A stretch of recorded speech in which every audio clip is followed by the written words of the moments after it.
Never heard his name. Well, his name is Jason Fowler. He's from Belmont, and what he has done makes running a marathon sort of seem easy. He is a world Ironman champion, and what makes his story even more incredible, he competes with only the use of his arms.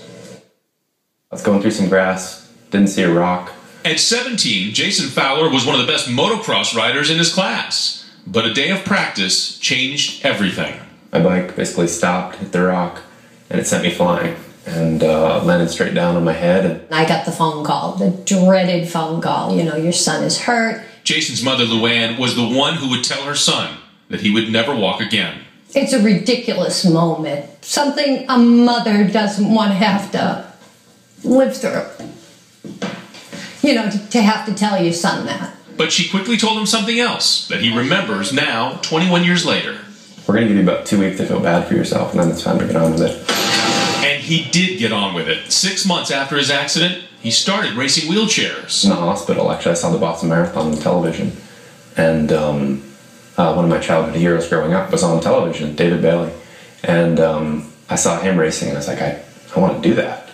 And he did. In fact, he raced in 30 marathons, but... And got bored with marathons and then started triathlons. When he came home and he said, Mom, someday I'm going to do the Kona Ironman. I go, okay, honey, yeah.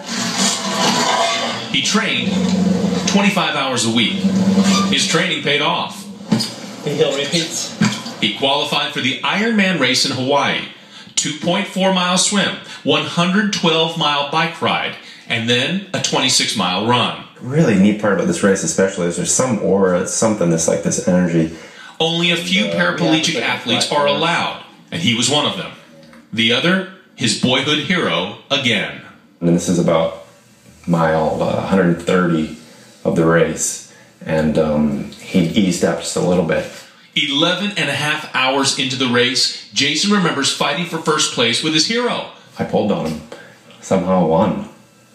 It was amazing. His mom, dad, and sister were there at the finish line, and Jason was crowned the Ironman champion of the world.